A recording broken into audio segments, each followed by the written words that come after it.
on the bottom. There you go. Good morning, Dr. Brad. Kurt. We have our coffee. We both made coffee. We both have our Starbucks mugs. Mine isn't terribly dirty. It was clean this morning. Mine's a little off. Yours needs a little work, maybe. The coffee inside needs a lot of work because it has yeah. I just put in a drop of Dawn liquid, some hot water, fill it all the way up, let it sit there overnight. In the morning, I just use a what do you call those little green pads, whatever, green. Yeah. And it works just fine. But I found my other one that was missing. Remember, I only had one, and I found it. It was in the back of the dishwasher somewhere. I don't know. Did I tell you about my white shirts? I found my white shirts. Oh. I didn't tell you about this? Oh. So you know how I have like way too many black, white shirts. I have a bunch of a bunch of blue ones and a couple of yellow ones. Yellow ones are actually my favorite. So I have these, and it's just like a freaking uniform, right? It's just right. So I have so many white shirts. Nobody ever comes into my closet and doesn't laugh. Right. So anyway, so I washed all these white shirts, I don't know, a couple of months ago, right? And they were gone. I'm like, I swore I washed all these shirts. Where did they go? Because like there's like half of them in there, but there's the half is where my stomach was a little bit smaller and they fit. It's unfortunate. So I got all these white shirts, and I'm looking for them. So I even sent out things to the board. And I said, I'm sure this is my fault, but it's just weird. Does anybody else had a whole load of white shirts go missing before? Because this is disturbing me. I mean, usually your girlfriend steals them, your wife steals them, because white cotton shirts, button-down shirts, they are the best thing to sleep in. Besides the fact, it makes them think of you, right? But they like to sleep in it. They're comfortable. They're basically a dress on most women, right? And the thing for me is it's about the most erotic thing they can wear. I mean, it just does it right. Every single time. You're walking around in one of my white button-down shirts. I mean, if you that's basically open season. You're basically an advertisement for when you're walking around in that, right? So they always steal them, and they always steal the best ones. The $110 ones, not the $65 or $45 ones, right? They say the $110 ones because they have high cloth density, and they're really nice and soft, and because I've been wearing them, and so they steal them, and so I'm like, well, I don't have enough women in my life to steal that many shirts. It can't be the case, and if let's just be honest, it's not like I have a lot of women in my life anyway, right? So if that's not the case, so where'd they go? So anyway, I'm feeling better. Thank you, Dr. Brad. I'm feeling quite a bit better. My health is better, so I have energy to do little things on and anyway, I'm in my closet, and I can't remember what I was doing. I was trying to put away a box that contains this fancy speaker system I have, and I'm in there, and I'm like, what the fuck is this? Wait a minute. And there's because in the back of I have a huge walk-in closet. So in the back of the closet, there's all this stuff on the bottom underneath the hanging shirts, right? All right, and it's all these things like the extra blankets, the extra comforters, the extra sheets and pillowcases and that kind of stuff, and there's and they're all in white plastic bags because that's what the really fancy housekeepers do, right? They make everything organized and whatever for you. One of those fucking bags turns out to have all those goddamn white shirts in it. So so for 2 months, I can't figure out my white shirts are. And they're all they're not even folded or anything. They're just crammed in there. It's like, whose idea was this? You're a fancy housekeeper. Whose idea was to stick all my white shirts in a plastic bag at the bottom of the back of the closet? You accidentally discovered it. I accidentally discovered them because it was just something isn't right here. The mystery was too strong. How about that? Anyway, I saw you mentioned it, and I was kind of like that. What a peculiar mystery in your house. Yeah, it's like a 1-bedroom condo. I mean, how it's like it's just under 700 square feet or something. I mean, it's not like very big. I mean, it's hard. Right. It's hard to lose stuff in here, right? Right. Believe it or not, it has 3 large closets. It has an almost walk-in closet here next to the bathroom. It has a massive closet in the hallway. It has a huge walk. I mean, it's one of those things where whoever designed this place had their head on straight, right? Right. You know, so I still manage to lose things now and then. But anyway, that was just a weird one. You Because had help on that one. I'm just What- thinking about, was I flirting too much with the housekeeper's mom, right? Maybe this is one of her. They love me. him. Who's boss, right? Oh, they're I think they're Venezuelan. They were adorable. They were absolutely adorable. And I know I'm teasing them the whole time, right? The mom's cute. The daughter's beautiful, but the mom's cute. And Right. I don't know how old she is. She's maybe 40, you know. The daughter's, I mean, it's probably the daughter when she was 15 or something, right? So they look like sisters, right? So I know the mom. I'm teasing the mom, and I'm like, I got to tell you, lady, the best advertisement you got on your website is your picture. That's just reading. It's a good marketing. And I'll keep teasing both of them. I said, now tell me, why did you get rid of your husband? That was hysterical because she left him in Venezuela. Wow, really? Well, of all the Men are places, useless. Men are useless. oh my! Anyway, Is they failed in Venezuela, yeah. and it's like of all the places to leave your men, it's like Venezuela's good because it failed. Oh, that was rude. Even America's better. Ouch. That was rude too. God, It's like bad. So I was just trying to tell the audience what we were doing before we got on here, and we missed a great diatribe between the two of us. And yes. I forgot the actual topic we were talking about. So what we were talking about is how much money we're going to take. Yeah. And I was just circling back to this video which Curt has. I hope you'll post it for the fellows. The video is Catherine Austin Fitts talking to an economist about how much money they have literally tracked has been pilfered out of the government's off the government's books.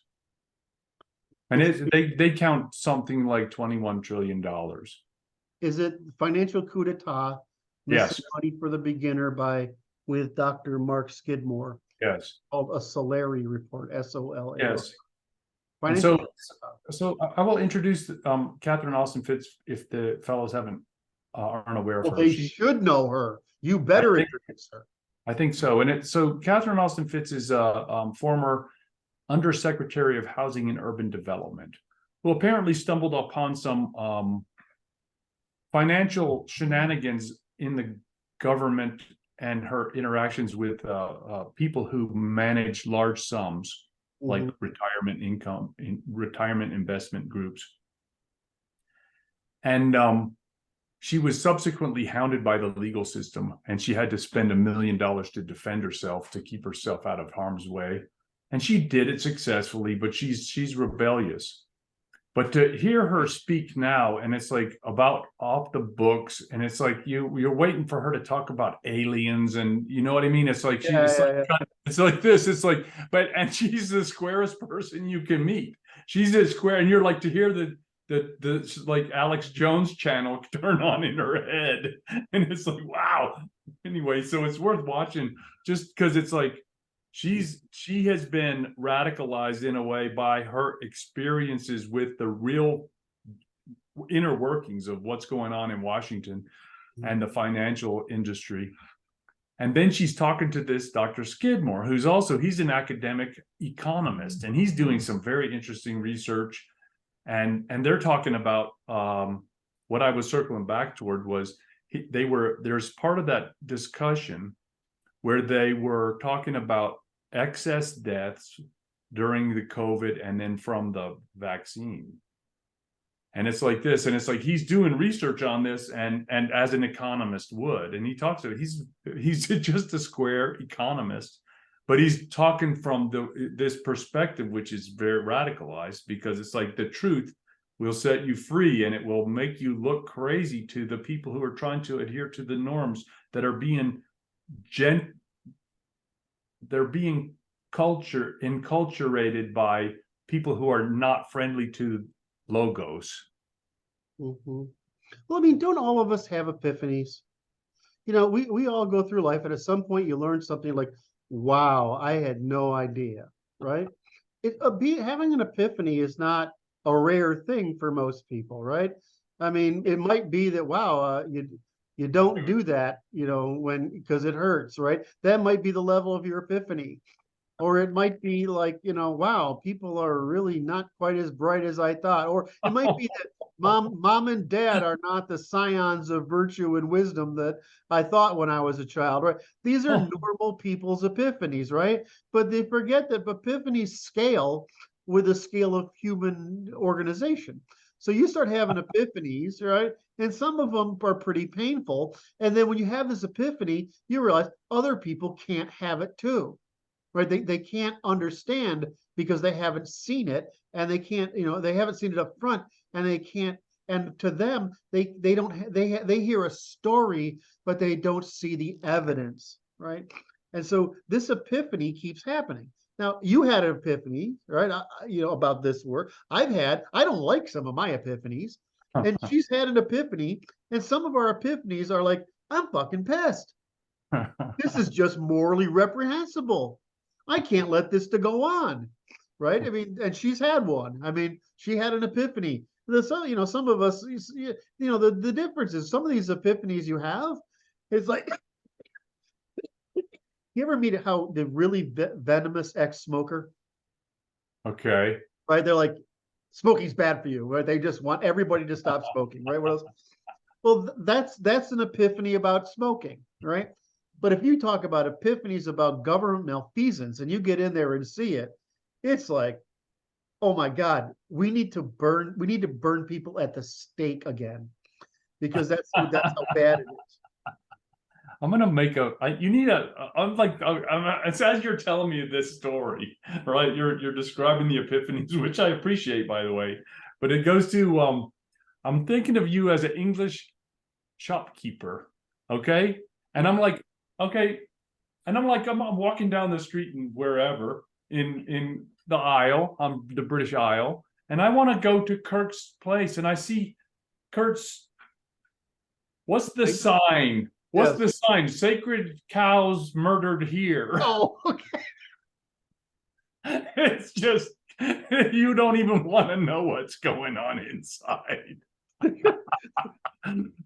So I'm like, we need an artist. So that's a challenge to everybody that's watching that's not me or Curt, to what does the medieval sign, which has no words, sacred cows murdered inside, right? That's funny. Because you don't have to like it. No, I don't. You tease me all the time because my own murdering my own sacred cows is so freaking upsetting to me, right? I mean, I wish. Well, just how you express it is it's like the little teardrop coming down.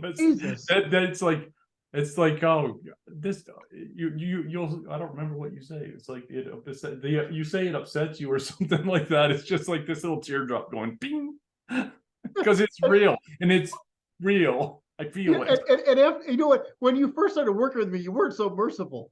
Oh my! You weren't so merciful and understanding. You'd basically say the equivalent of "man up, you wuss" in less harsh language. It's rough, man. It's just a rough neighborhood we're working in here. You have those epiphanies, right? And so this is the consistent thing I run into. I think is the most common problem I run into with people on both sides. Okay. Is that they only have familial, interpersonal, or small business experience. They don't have experience with the military or with an industrial firm, big system, a big business, or a government. Because the behaviors you think about that guide you in social life or in interpersonal and social life, those are a set of incentives. right? But you got to realize those incentives only have a radius. It's like a They have a scale. broadcast range, right? But when you get into big organizations, the incentives are your broadcast range turns out to be you. And all these people are working with what are incentives are inside that organization. And those incentives can become distorted, malicious, self-serving very easily. And the ones I complained about during the COVID were the capture of the CDC and the what's the American one? CDC. That's the CDC and the CDC and the WHO. Yeah, the CDC and the WHO, but by the employees. In other words, those organizations were serving the interests of the employees and their patrons. They weren't serving the interests of the public. This is the same thing with our government. It serves the interests of the employees, their patrons, and many, at least in the State Department and related to issues, they're more interested in their relationships with foreign countries than they are with the quality of life of the American people, and they just justify it. So you get once you realize that we all do this, right? And that it's only when you're a Catherine Austin Fitts or somebody like that, or something like my uncle General Jimmy Doolittle, right? When he went and looked at the Pentagon, right, for Eisenhower, it's when you're an outsider, you come in and say, "Holy fuck, this is fun." I mean, I used to be, Microsoft's my biggest customer, and I was inside there all the time, right? I mean, you have access to everybody, and you know everything that's going on. You're basically like an intelligence service, right? And you know more than the people in it do because you are crossing departments. Well, you need to know that, and they don't. And they don't. And you realize that the incentives inside all organizations are just like that. I got to say that I'm still kind of outrageously impressed with the Air Force, which I still don't understand how they do it that well. But the rest of the branches I haven't seen, so I can't argue with that. I'm way more impressed with the CIA than everybody else is, but that's probably because I have a certain lens into the field organization, and I don't understand. I don't, and I know what goes on in the I know the analytics, I know the mission profile people, and I can't remember what they call it, and I understand how the field people work. I don't understand how the bureaucracy works. That makes no sense to me. I don't have any visibility into it. I have a fairly good idea how the top brass in the military looks at the world, and the reason is they freaking talk all the time. It's just that nobody pays attention because they have it in these little meetings and conferences, right? And they are always calling in. I mean, what do you think Peter Zeihan knows 90% of the shit he does? Because they fucking ask him to come in, and then they tell him stuff, and he's really good at compartmentalization of information. So he'll explain things. So it's the same thing with George Friedman beforehand. And so, I just follow a bunch of think tanks that work for the military, and that's where I get a different impression from, say, you or Martin, is because I have this view into the CIA, and I have this view into how the geostrategic part of the military thinks, not the grunts, but I mean the geostrategic part of it. And it all makes sort of sense to me. The political side of our country, which is the House, the Senate, the presidency, they're a bunch of that's a clusterfuck, right? It's just a clown world going on over there. And the problem is our judiciary is turning into a clown world. It used to be that a guy like you, because you're a country doctor, right? That's how I think of you. But you want a country judge too. And you see them on television once in a while. They actually talk to the person being accused. Yes. Right. And they'll actually tell them the good things and the bad things. And when they did something right, they'll tell them they account for it. They did something wrong, they'll say, we gave you the chance, right? So they're paternal. But this whole impersonal bullshit that's worked its way into this purely procedure, you know what it is? It's just irresponsibility. We agree. I'm just tired. I'm tired of our people being abused. We are in agreement. By an impersonal government. The meaning of impersonal should mean that you're not getting privileges. It's Right? not supposed to mean that you don't look at the individual and say the purpose of the government is to produce order while maintaining the individual as a going concern. Right. Right? That's not what's happening. No, it's this not caring about individuals. It's like it's just awful. It's awful. It's depersonal, right? Right. And then, they let the freaking serial criminals out in the street all the time. And then some guy who got Oh God, have you know this conversation? Here's what I told this to my patients this week. I said, I'm afraid it looks like we've just simply not been hanging enough people.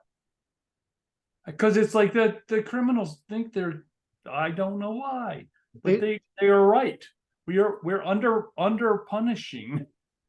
Well, and they go in and we talk about it. It's like what it's not supposed to be a hotel room. It's supposed to be correction. Now, I would agree with the Germans that while they're in there, it should be work time on reform the entire time. Right? I mean, it shouldn't be you're just standing around, because idle hands make ill will, right? And this whole, and so I'm not into this whole. The Germans have this. The Germans have this down. I think hope I'm not confusing the Germans and the Swedes. It's possible. It's possible I'm confusing the Germans and the Swedes. No, not them. They're. Sorry. What was that? Just nonsense. You were confusing the Germans and the Swedes. I'm looking out the window and it's like I saw something about an eclipse today and the sun doesn't look bright enough. And I'm like, is there an eclipse or something? Hang on a second. I'm going to go outside. I'm going to pause for a second. Is that okay?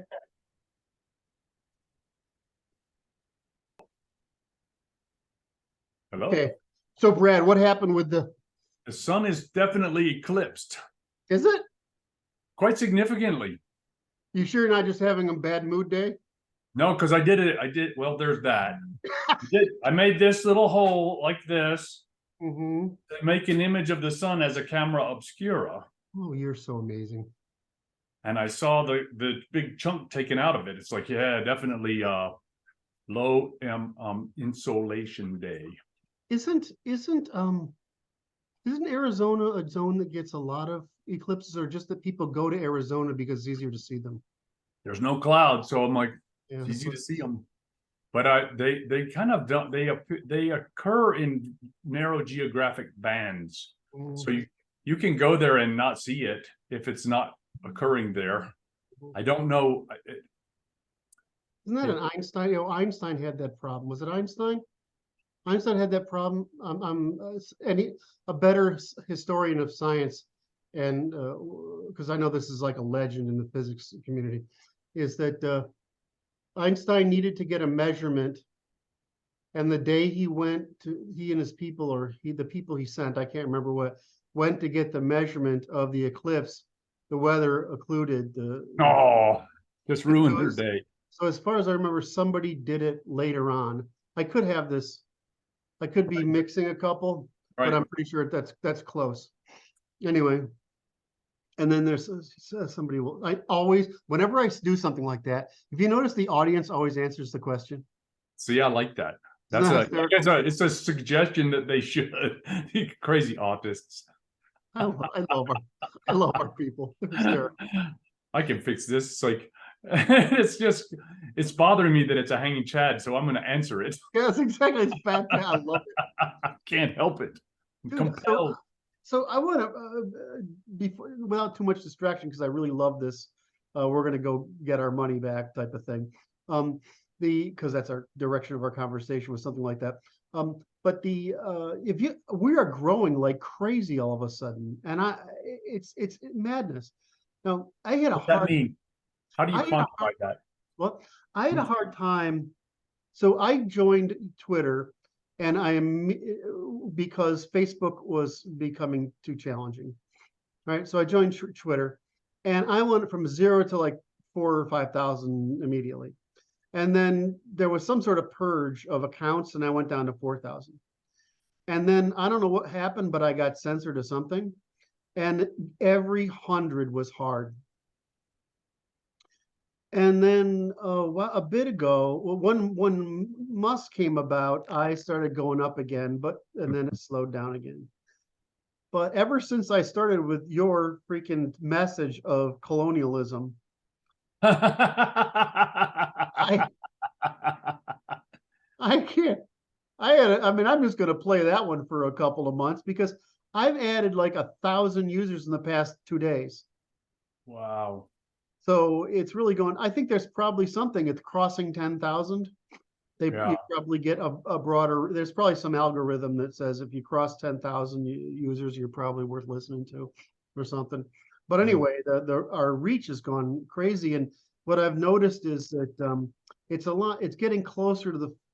It's not there yet. In Facebook, I could get at least 100 comments a day. It's a lot, dude. It was a job to answer. Yes. Right. But here I don't get anywhere near that. But I'm thinking that if we keep going at this rate, I can get up into the large enough numbers that we can return to it. And it's useful because when you have more people, they share the information more broadly, and etc. But the fact that that this message is playing, yes, weird to me, and it's got to be timing. It's got to be. What? The decolonization thing came about because I never heard the term. I'm like, okay, so then I started hearing it, picking it up in the feeds, okay, and it's like it's a threat. Mm-hmm. It's a anti-white threat. Mm-hmm. They talk about decolonization. I'm like, no, I think we need to harness that terminology because it's decolonization is the problem. All of our institutions of cultural production have been colonized, and then parasitoids have taken them over. Mm-hmm. I want to see if I can pull up a stat on this. I mean, the amount of activity I'm getting, and it's not usually.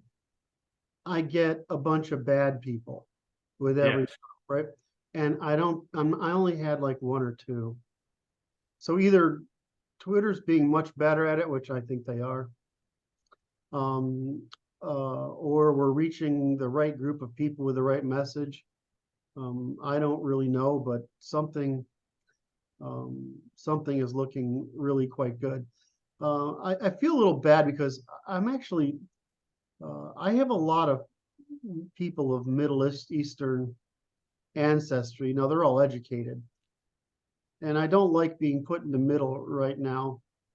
My problem is, of course, that this is an interesting point. Now it's like this. It's like the issue is this, and I think this is an appropriate way to talk about it. And I have talked about it this way. It's like it's a squabble. It's a Semitic squabble that has been going on 1,000 years, and it won't stop in 1,000 years unless one side is exterminated by the other, or they decide that they prefer to live along in a cooperative fashion, reciprocally. But they're behaving like in a childish fashion. Well, I mean, from the Europeans' perception, the English started the idea of a Jewish homeland back before the wars, and this created the Zionist movement. And because we were the colonial power in the area, the English were, they could bring this about. Right. And so this started out as a way of solving the problems for the Jews in Europe, and given our understanding of the things, this was partitioning some territory so that the Jews would have a homeland, and that seemed to be a reasonable solution at the time. In other words, people, as is usual, the British have a moral ambition, and so they had a moral ambition at this time. And the problem was, of course, is that this created yet another tribal conflict in an area. The difference is that when the West is neither tribal any longer, and it hasn't even been clannish, but that we have this religious differences issue, the Protestant, Catholic, and various factions. We have this, and this is okay. But that's because religion is somewhat, we're trifunctional. So religion is separate from law, is separate from state. Traditional law is separate from state. Or it's probably better to say is religion is separate from tradition, is separate from state. We don't really think of our law as tradition, but it is. And so, but in the Middle East, and I read that beautiful paper that I pulled some quotes out of yesterday, is in the Middle East, that stuff is all together. It's a monopoly. Right. So they're inseparable. So that it's like, not only is democracy alien, it's intolerable. And and their religion is far more important because everything's conflated into it. Right. So it's a political system, it's a legal system, and it's a religious and social system. And so it's all, so democracy is meant, is as designed for people who have relatively common interests, and to cooperate on the selection of priorities given the scarcity of available investments, right? In other words, you don't have that many resources, so how are we going to allocate it? But that's because we have a common interest. We've always had a common interest. In fact, one of the things geneticists found out fairly early is Europeans are a pretty homogenous group of people. Northern Europeans are exceptionally homogenous. I was trying to make this case again yesterday. I'm like, you cannot tell the difference between Southern England, Northern France, Belgium, and some of the Netherlands. You can't even tell parts of Denmark apart. It's because it's really a North Sea people instead of a landed people. Yeah. Right. So you look at this, you say, well, we've developed democracy in the West because we were military first, right? A polity second, a society second, and a polity third. And so you would get this democracy thing, and we're all not that different. And so we're all we're all high trust with each other because we're not that different. And so we're willing to make sacrifices for the commons for the good of all. But that isn't true in the Middle East. They actually, as I think we weren't recording this, but they actually get a lot of pride out of their pettiness. In other words, their familism, their clanism, their tribalism, because it's like the academy, whereas like everything is so important because nothing is important. The same problem is true in Islamic civilizations. There's nothing important except this petty stuff because they're not developed enough to have anything else. And they have this religious system that only encourages this behavior. And in fact, I think I've told this before, that the Middle East was majority Christian, and it would have stayed so if the Nicaeans hadn't put all this stuff in there, especially this stuff that was intended to break up the tribalism in Europe. So the only reason they need this tribalism, they depend on it. And when half your population is below 84 IQ, which means pretty much not capable of doing very, very much, I mean, you're going to have something really simple for them to operate by, and something that's hopefully emotional and imitative rather than rational. So, I mean, I look at this problem as like, well, we had good ambitions, but you took a half European, highly educated, higher IQ demographic and stuck them into their homeland and then you brought in all the others because there was a heck of a purge of Jews from around the Arab world. And they brought them in the Sephardics and the what's the other one? The M. Brad, what's the M Jewish section? I don't know the name of it. They're the ones that are the Middle Eastern group that's from around the Arab world, and you brought them all in. And of course, this is going to be a couple of problems. One, while the Jews invented Abrahamism, the Muslims claimed some sovereignty over the holy sites, etc. And now you have a government and a people that are highly competitive against the people who are, right next to people who are highly uncompetitive. And then you had the wars, right? The 49, where this little country kicked everyone else's backside, and then a couple of more. And then in order for the U.S. to prevent communism from spreading to Islam, which was amazingly, they bought into it, we kept the influence of Israel as our lever there. And then we, in order to protect Saudi Arabia and get our oil from Persia or for Iran, we developed a relationship there. So, we've only amplified the stress. At this point, like I said earlier, Israel's got a life or death decision. We have to understand that it's a life or death decision. And Israel's only exists as a country if they basically ethnically cleanse Gaza and the West Bank. Now, they're trying to do it in the usual Jewish method, which is surreptitiously. As I look over here while I do this, Right. But it's a matter of life and death for them. And Yes. so they're going to do it because it is a matter of life and death for them. For the Palestinians, I completely understand the injustice they feel and the colonization that they're enduring. I completely understand. But they're also a vastly inferior population within a vastly inferior society, trying to achieve by conflict that which only is achievable by integration or economic achievement. So this is just going to happen, and I can't see any way of its reversing. The only thing I'm surprised is that it hasn't happened faster, so that more Jews from around the world, especially in the West, because you realize that Western anti-Semitism is increasing because it's become too visible, and the Jewish influence has become too visible, like as it always becomes too visible. And so I'm surprised more Jews haven't left for Israel.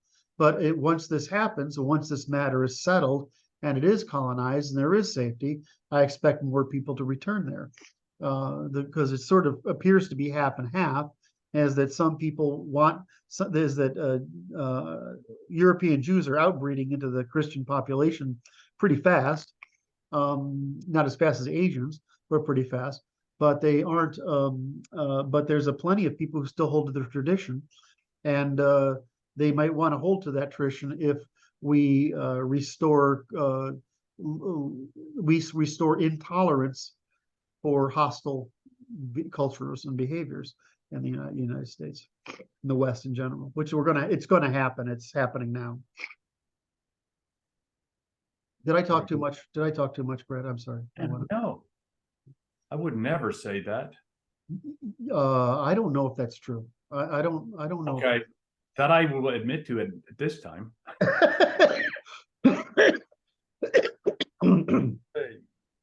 It's just my asthma. It's nothing else. Oh my. So my take on it is this is a neutrality is a good for our good for position for us to take momentarily, because like I don't have a chip in that game. Well, you don't, but like I said, if you want to make a place for Jews to go, if the current trend, it's going to continue. Oh yeah, well, it's unavoidable that they're going to do what they're going to do. Right. So I can't, in general, and I know this sounds horrible, but it's true, is that superior civilizations displace inferior civilizations. And that's always been true, and it's always going to be true.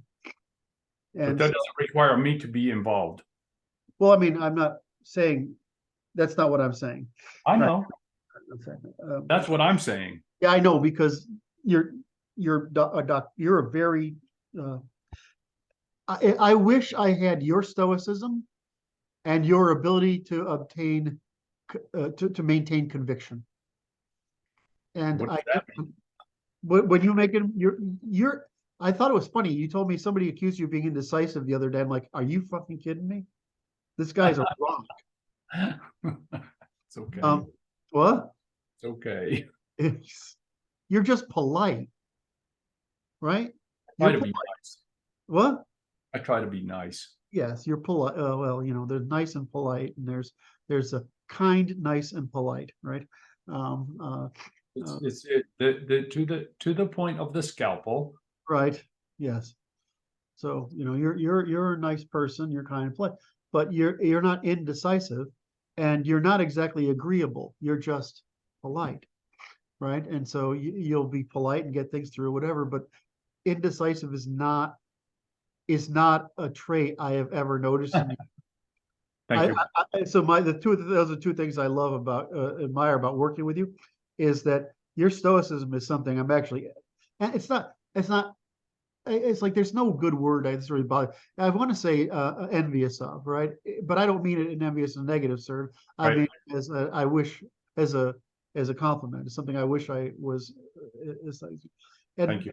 And as for your decisiveness, I'm just like, I never know anything until I know it. Right. Which is You're just deciding. You're busy deciding. That's okay. So I would say that too many guys on the right decide with too little information with too much certainty.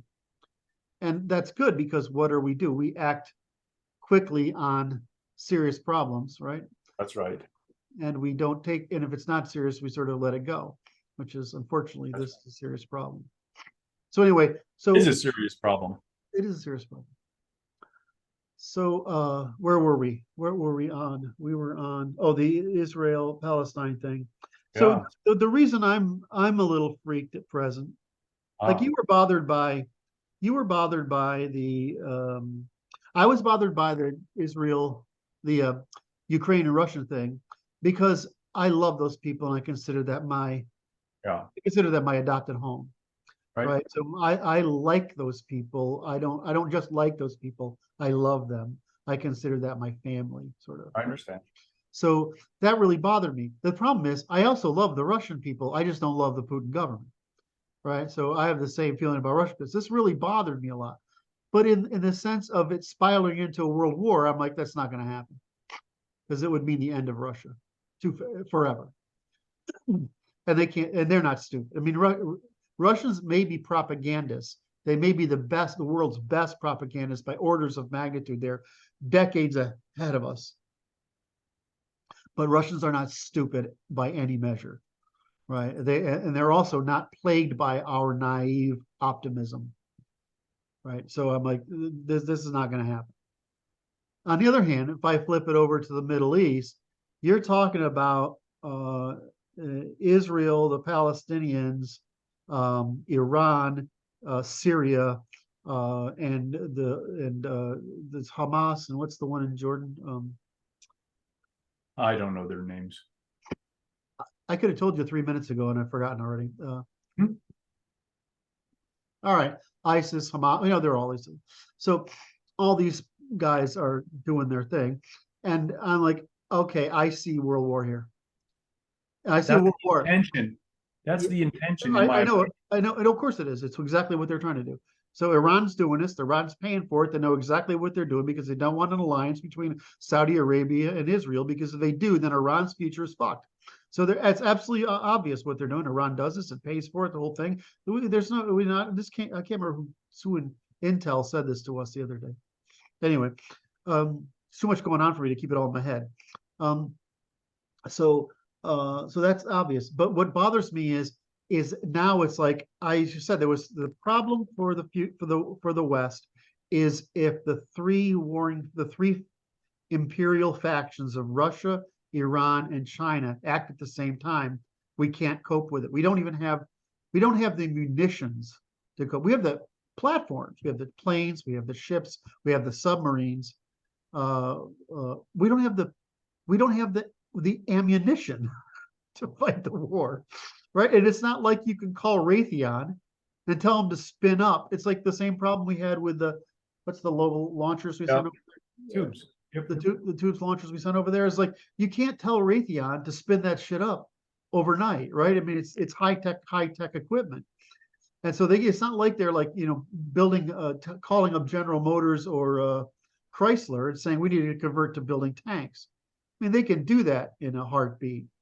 We could build 1930s and 40s era airplanes like that, because the technology is involved. and we could spin a dime. But you don't spin a dime putting together what's the ATACMS, right? The ATACM system or the Right, it's chips. There's bottlenecks in the production of these things. and they're complicated and they require skilled workers. They require complex assembly lines. So you have a complex supply chain, you have a complex assembly line, and you have need to have skilled workers to do it. And you can't just throw that together in 30 or 60 days. It's a year-long fucking project to put that together. Right. So the issue and the disturbance in my mind came from this realization is that none of this is accidental. No.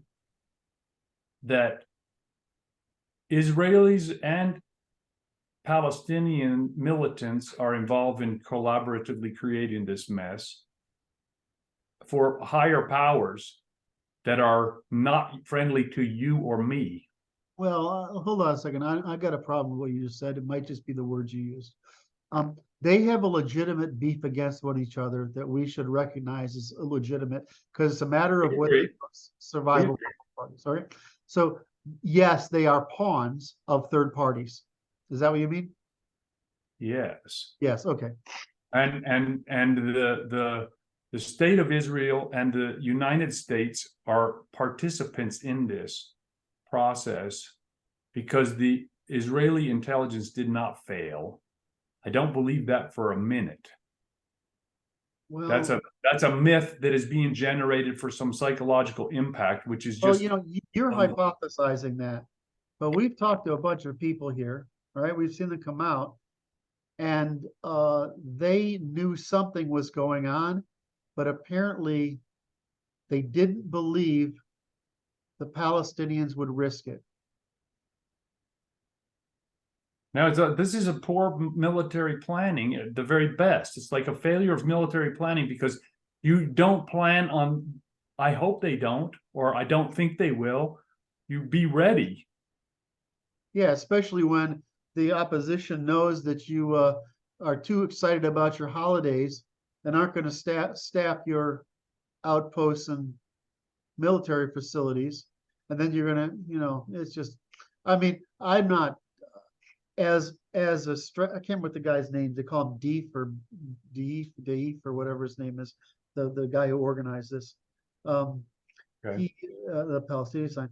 He's the Hamas side. He's no dope. He knows what he's doing because if you look at this as an operation, yes, it looks like this looks like a sophisticated military intelligence apparatus put this together. And they did it on a holiday, which was brilliant. They did it strategically to interrupt the alliance between the U.S., United States, and Israel. The Arab states and Israel, and they did it so that Iran could sow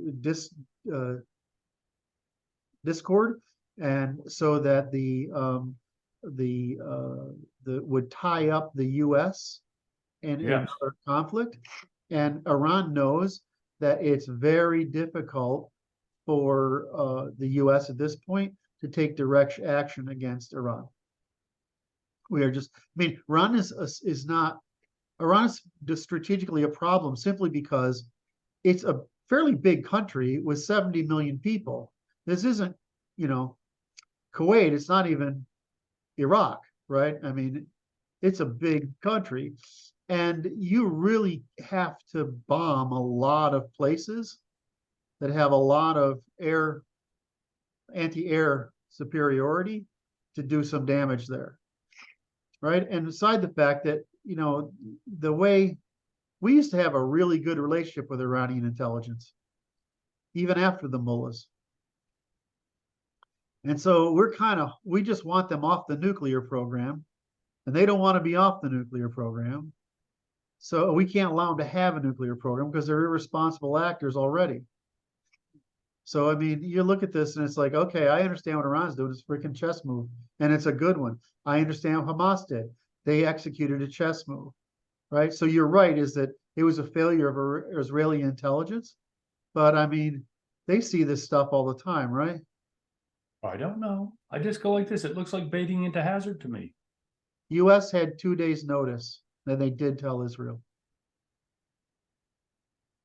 That's my So understanding. it's inexcusable. I think it's inexcusable, especially for one of the world's best intelligence organizations. Well, that's why it's unbelievable to me, actually, is the word I would prefer to use. And we were having a conversation today. Brian reminded me of this fact. Oh, It's the problem with being an autistic is you look for the best in everybody, even when it's not there. hmm. And I definitely fall into that, and that's part of my skepticism. Part of my skepticism is that I'm always looking for a rational incentive rather than a malicious one. That was Brian being smart again.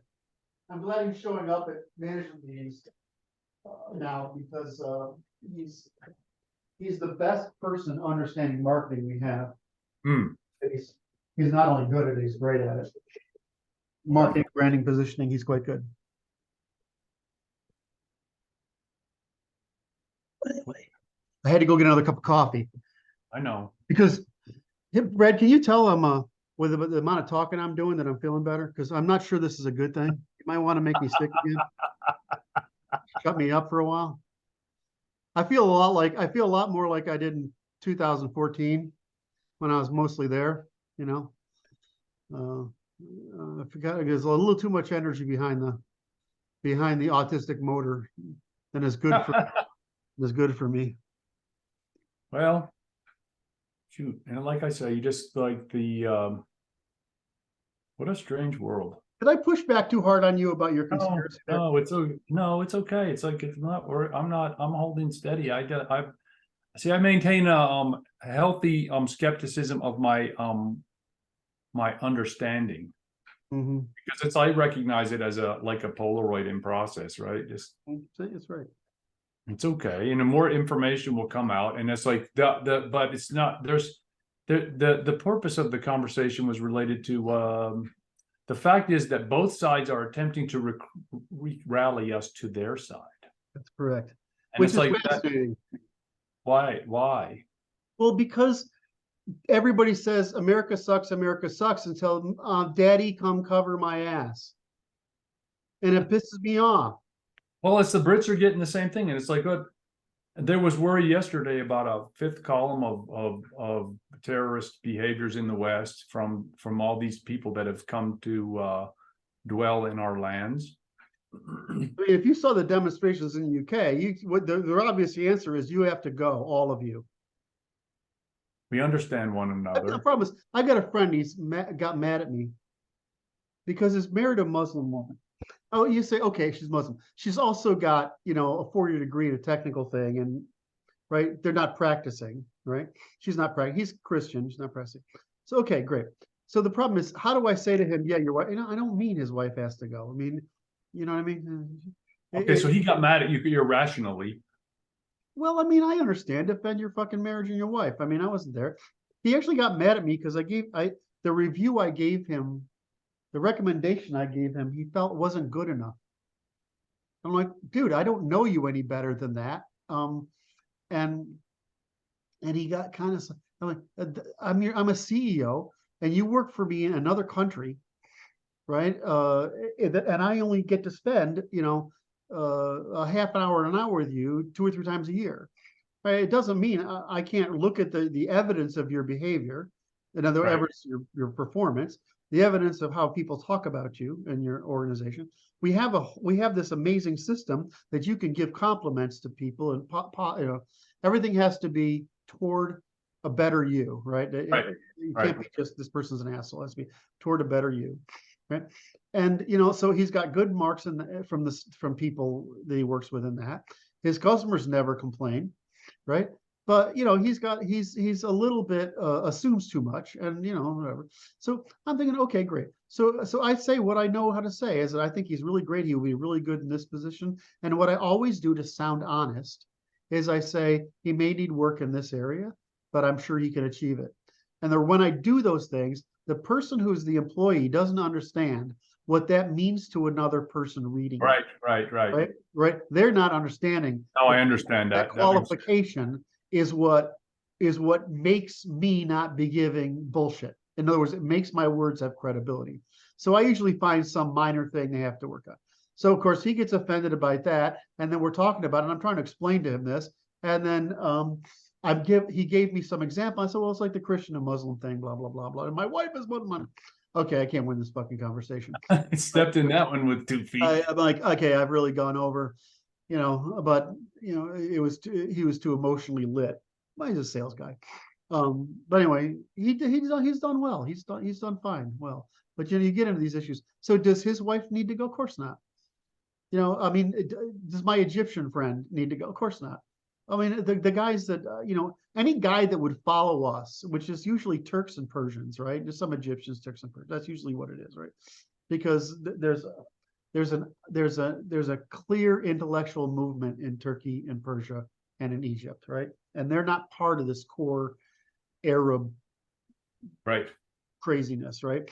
And so we have people that follow us, and I value those people. I have a couple of them in particular that are kind of precious to me, because I know if they repeat what I say and translate it into Arabic or Persian or whatever, that I hit the right note. Right. Do those people need to go? No. But if you're out there in the street championing Hamas, or you're out there saying, Islamic law. It's the Brits were saying it well, which is like, and the Irish were too, which is no foreign flags on my land, please. Yes. And certainly not on my government buildings. Yep. And I'm like, okay. So to me, I'm like trying to resolve this as a thought process. Like, how can we resolve this?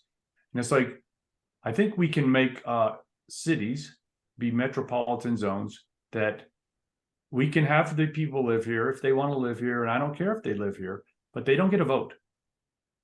Or you could do it based on how much they're actively drawing from the welfare. If they're financially independent, they're not engaging in sedition, they're not engaging in colonization, right? And they don't vote, I don't fucking care, right? But the minute you're out there and you're acting in the contrary interest to the host population, you've got to go. And I don't care what your faith is.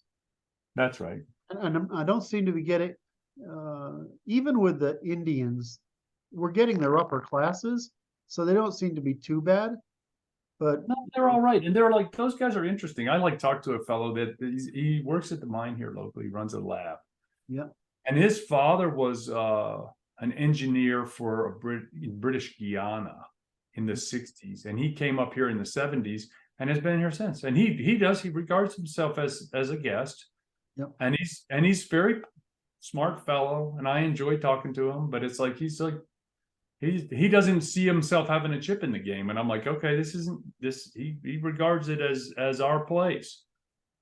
And so he's like, okay, just watching what we're doing, and kind of amazed by it. And I like this decolonization function. Yes, I like it, and I think it is a good weapon against the colonial issue. It sort of disarms the colonial issue. Mm-hmm. And it's true, so I can't really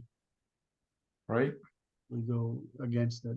So we're having an interesting conversation today. Why? It's because this is actually, you were stressed coming into this conversation, if I remember, coming into our meeting today, because it was a crazy week. And this whole thing's bothering you, right? I mean, this whole thing is bothering you? Well, it's like the stakes are going up. Yes. And it's like, I think I'm not upset about the trend, because it looks like it's trending in a direction which I prefer, which is the globalists are going to lose. And I'm okay with that. So I see the problem of the globalists as a Western problem. And I see the problem of the Russians, Chinese, and Muslims as an imperial problem. And so, I know I sometimes don't agree. I know, but I confuse. I think that term means different things to you and I.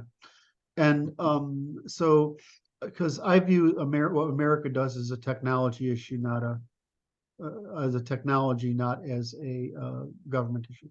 But anyway, so so I would argue that what we're seeing is the continuation of the world wars as we transform from empires to nation states.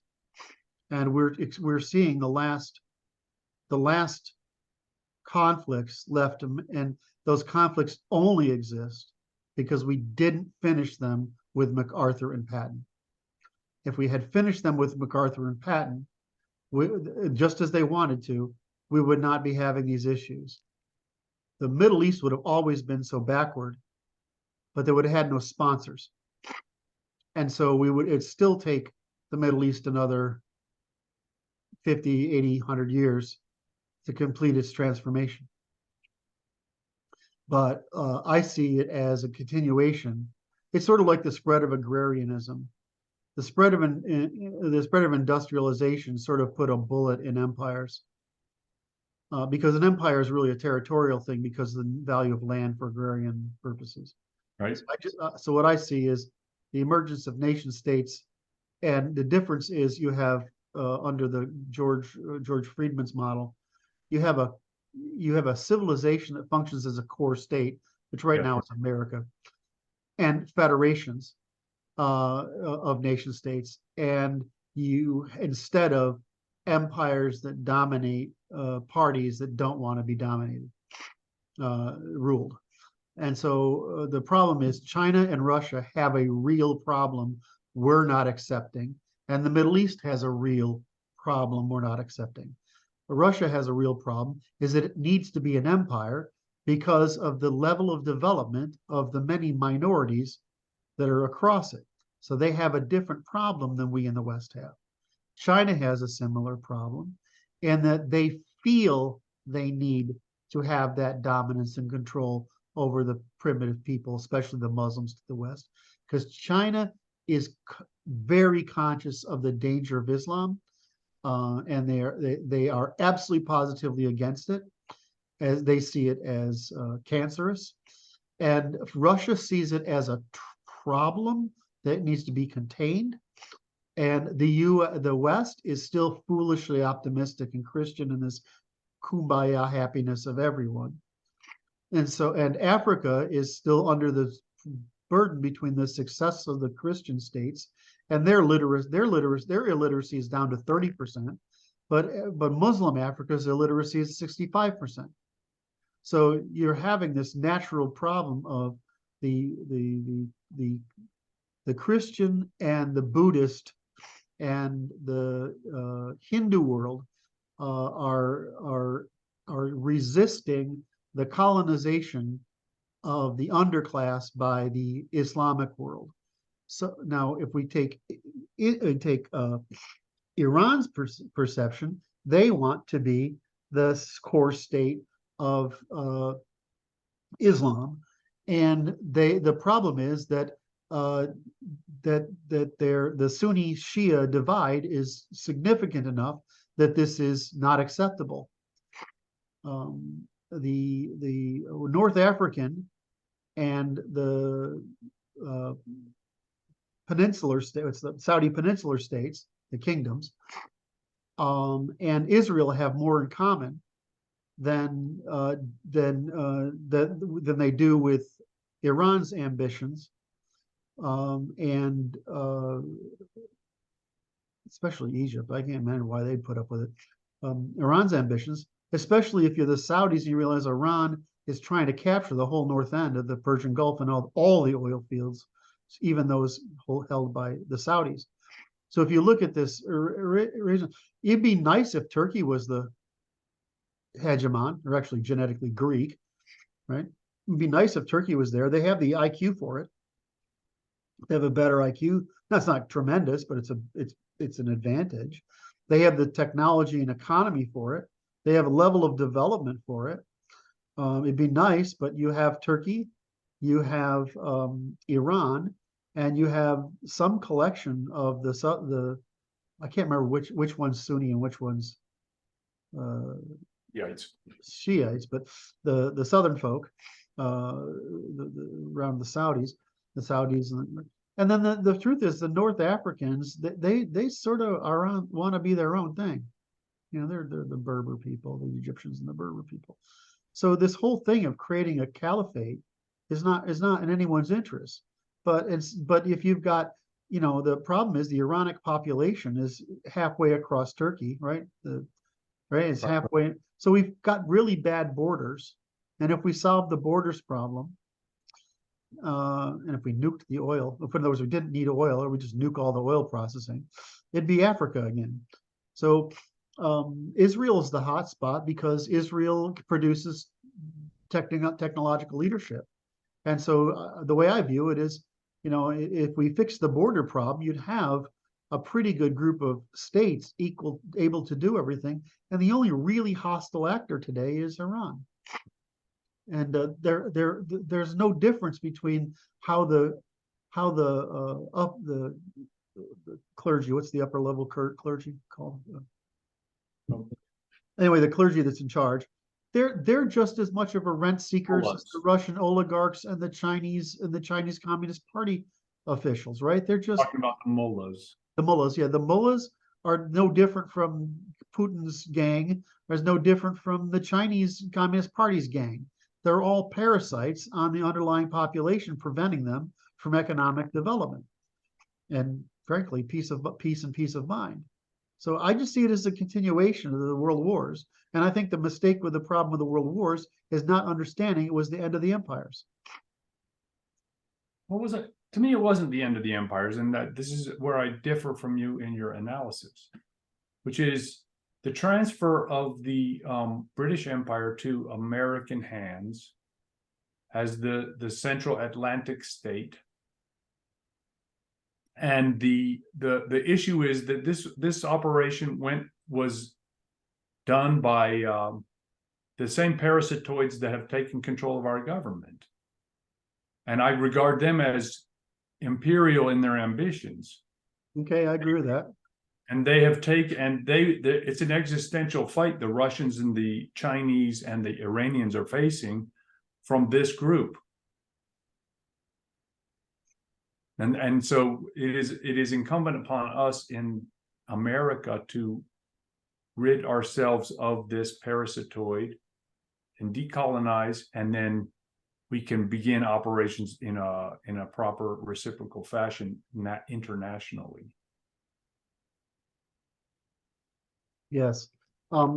So again, this is a great difference between particularly you, Martin, and I, which is that I acknowledge these forces as coexisting and taking advantage of each other. And that's because I don't look at the government or the institutions of America as monolithic, but as competing interests. And I look at that not existing in the Russian, Iranian, or Chinese sphere. Right. And so when I look at this, the way I look at it is the American geostrategy, which is the military strategy, which is preserving the trade that has risen people out of poverty by constraining states to internal development instead of external conquest. Right? That's the mission of that strategy. That I think is the most moral. It's the same ambition the British had. And it's one. To say that we inherited the empire, well, that's not true because we don't have any of that empire. What we did inherit is their banking system. In other words, we took over the pound with the dollar, right, and we inherited their military bases. Yes, which allowed us, right. So we took over the British control over law, transport, finance, and trade, right, and right, the military defense of it. So I look at that as a thing, and I look at this fucking conquest by the feminine Jewish Abrahamic Marxist sequence as a cancer that we're infected with, that we can cure but that this underlying thing doesn't need to change until the remaining empires that would seek to return us to those areas of conflict are gone, and we are left with a conflict of civilizations, which is always going to persist, because a civilization means a race. That's what it means. It's the set of government that suits the needs of a race, and that those people and those civilizations will always have a core state. In other words, a most influential party, but not an emperor, right? Yeah. They'll have a core state, and the reason is that civilizations have to work with other civilizations, and a core state prevents parties from defecting against the interests of the whole. Okay. So I probably have not, because I haven't been present of mind until you fixed me. I haven't done a good job of explaining this particular evolutionary sequence. So what I think you and Martin hear from me is, when you hear about it, you hear imperialism, and I don't. I hear the what's his name's conflict of civilization. I hear the prediction of the conflict of civilizations with core states in relatively different stages of modern economies, where the core state constrains the negative actions of its parties as the replacement for the imperial system that was agrarian, that was relatively homogenous, and used military expansion and aggression to get more territory, because the only way of improving their economies. So I just view that as the transition we're in, and so I don't see America as imperial. I see it like I saw the Roman Empire, and I saw the British Empire, but not, and maybe the Dutch, but certainly not the Spanish or the French. I see those as a moral ambition to move people along the evolutionary path from empires to federations, and from agrarianism to modern industrial technological civilization. And I've probably just not done a good enough job of explaining that before, because I wasn't, I was quite ill for a Never came up. Never came up.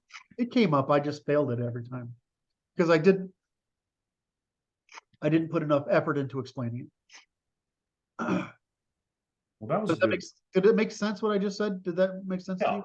No, and the way I see it is that the parasitoid control over the institutions of cultural production in the West has altered our manifestations of projections internationally to the point of acting as an empire, and that's the problem. And the problem is woke, Marxist woke ideology promoted by women, promoted by the Jewish invasion, sold to women in the academy, who then create frictions in organizations across. They captured the academy, they captured the government through voting, they've captured the bureaucracy as they work through it, and then this is influenced because it's constrained our behavior, and then this is all being exported to the world, and it's what they hate. If we went back to 1963 morals, which is family first, none of this Jewish, none of this gay, homosexual, I don't, and I'm not anti these people, right? I'm anti it in the public, because the public is for the intergenerational family. It's not for your self-gratification and enjoyment. If you want to make that's a private matter. But the public matter is the persistence of moral, respectable, high investment parenting, citizen producing families. That's what the society is for. That private stuff, I don't care. If we went back to that, what would people argue with us about? They'd argue with us for the policing actions we take, except that the minute they need us to do a policing action, who the hell they call? Who are they calling now? Everybody's calling the Americans and the Brits. Why? Because we're the cops. And so everybody bitches about the cops until you need one. That's it. And what bothers me the most, you'd think it would bother me. It doesn't actually bother me that some little country somewhere that doesn't have all this economy and power is on its way up, struggling, is complaining about that we've taken action against some of their neighbors or something. That doesn't bother me, because I understand that I know that when I know that they know that if they need a crisis solved or a war settled, that we will come and save them. They know it, we know it. However, what pisses me off is Europeans virtue signaling that they're better than us because of all these social programs, because we're carrying the burden and they're not. That pisses me off because they're just making it worse. And they're, not learning from us about the Black problem in America, and then bringing in immigrants as if they're doing the world a favor instead of committing suicide. Meanwhile, watching what's happening to our civilization because of it. I mean, are they just stupid? They have the same parasitoids that we do. It's true, but they've also got this, it's also France. This whole thing of they've said, we're now evolved. We are never going to have war. We can all cooperate. I mean, it's fucking Christian virtue signaling at the extreme. And so what they've actually done is what all feminist groups do, feminized groups do, is they've claimed virtues for evasion of responsibility. Mm-hmm. When actually what they've done is outsourced responsibility to the United States and our people. And our folks are fucking sick of it. You cannot get a person in our military today that wants to go fight a foreign war. Now you get the Marines to do it because we got a social contract in America that I don't think it's very Roman. Is that no matter where in the world you are, no matter what you've done, if you're being treated unjustly, the Marines will come fucking get you. And that's what the Romans did, right? If you're a Roman citizen anywhere in the world, if anybody touches you, then we send the legions to correct the matter. And that's very American. It's a very important social contract. It's what allows Americans to go in the world. But if you go somewhere and you take drugs into some country that doesn't do it, right? If you go to an Islamic country and you're arrested because you're too stupid to know you don't wear bikinis on the fucking beach, right? Okay, fine, right? I mean, then we probably need to go say, well, this is something we need to make our people sure of. This person should pay a fine, right? But we can't have this person in jail for what in America is just being stupid, right? But if you do that 3 times, right, you offended those people. It's not because you're stupid, not because you're an ignorant American, not because you don't understand the whole world is, Oh, you're intentionally offensive. You're intentionally doing it. If you bring drugs in, now I have a problem with this sports chick, which apparently she brought a vape thing into Russia. Is that what it was? I don't know what the detail was. I think it was a vape thing, and I'm like, okay, that's a very different issue, right? Because in America we consider this normal, and so that should have been in the condition of, well, this is a little stupid. Okay, we need to be more careful about informing Americans. And you need to find them and kick them out. But this isn't a prison thing, right? That should have been the correct answer to it. There's different. If you go into Russia with cocaine or a block of pot or heroin or whatever else you go into, I mean, we're happy to have you throw away the key. You put them in jail and throw away the key. But Americans were like, we have to be reasonable about the stupidity of our own people going into other cultures, making stupid mistakes, right? And most cultures are pretty good about that, right? They're going to stick you in jail so you learn your fucking lesson for a week. They're going to charge you some money, make you go through the process, and then you can go home. But, you do that in Russia, they got ulterior motives. You do that in Iran, and God knows you might disappear. I mean, we have Rudyard has a friend, what I call his a friend. He's a sort of world traveler guy. He's been under protection of the what's the group in Afghanistan? The Taliban for 9 months, right? Which basically means he hangs out with them, right? They go to dinner together and they play video games together, whatever. He's having a blast, right? And I guess he's working some mining rights deal, right? Well, I mean, why? Because he wasn't being disrespectful.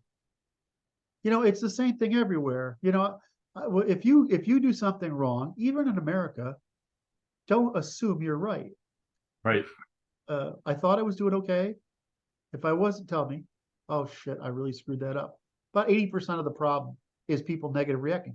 But if you're in a foreign country and you do something even vaguely wrong, you just sit there and say, I didn't know that was wrong. Tell me what to do is right, and that's all I will ever do again.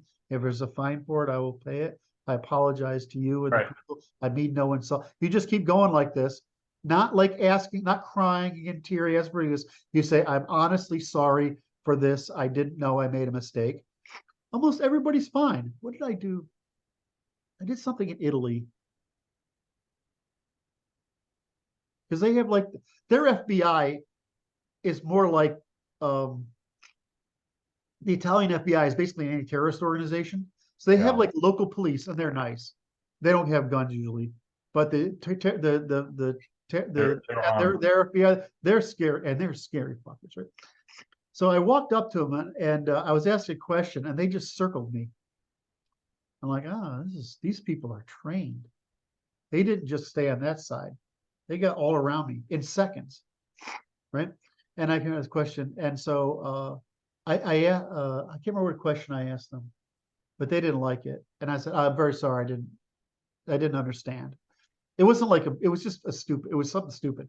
But so then I start talking about it. We start talking. I said, what do you guys get to carry? And they asked me, right? And I say, okay, in America, we have this. And I was, do you have that? Yeah. And I start showing my pictures of, because I had a gun collection back then. I show them all the collection I had. Oh, that's cool. I wish I could have one of the, just, does this really happen in America? And I'm like, well, it's like here, right? You have ghettos and you have crime in ghettos, and we have ghettos.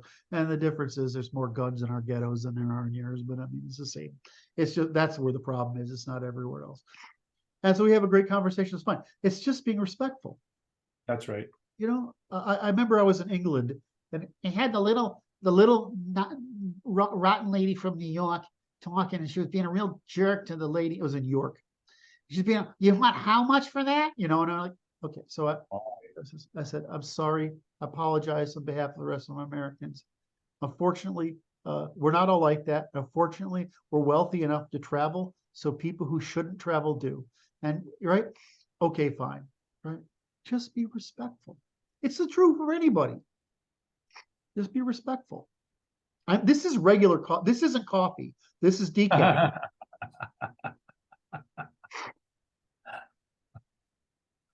Anyway, so you trying to tell me we need to get off the phone? We're gonna have to get off the call now? Doing all right, man. It's all right. Do we have a good conversation today? I think we did. We covered some ground. We saw the partial eclipse of the sun. How about that? Covered the issue. We had it's recovered. It's good. The sun is recovering nicely. When I go out and look at it, it's in its little image for this. Hopefully in a couple of weeks. Sorry, I didn't mean to cut you off. Holding this card for that purpose. You're amazing. You're a scientist. So hopefully in the next couple of weeks we'll be able to get back to our working sessions. I haven't got the mind for it, but I'm kind of worried about my current state of mind. If this quality of thought is going to be available when we're working, maybe we'll get a lot done. Yeah, I haven't felt like this in years. That's good. All right. I love you, brother. To do your thing. Yes, sir. Please, you hit like, hit subscribe, and the notification bell. And do leave us some comments, please. All right. Love you all. This is Curt Doolittle and Brad Werrell for the Natural Law Institute. By the way, please go to, where do they go to? Oh, there's no fancy URL for our conference, is there? Not that I'm aware of. I'll go add something to the front page of the website, or look on Twitter. If you go to my Curt Doolittle on Twitter, you'll see the sticky post at the top of my account tells the information about the conference. Brad is going to give 2 talks, both of which are outrageously awesome. I give a couple too. So, and then we have, I don't know how many people. We have a lot of speakers. We have more speakers than we have time. All right. Anyway, love you all. Look forward to talking to you next time. Bye-bye.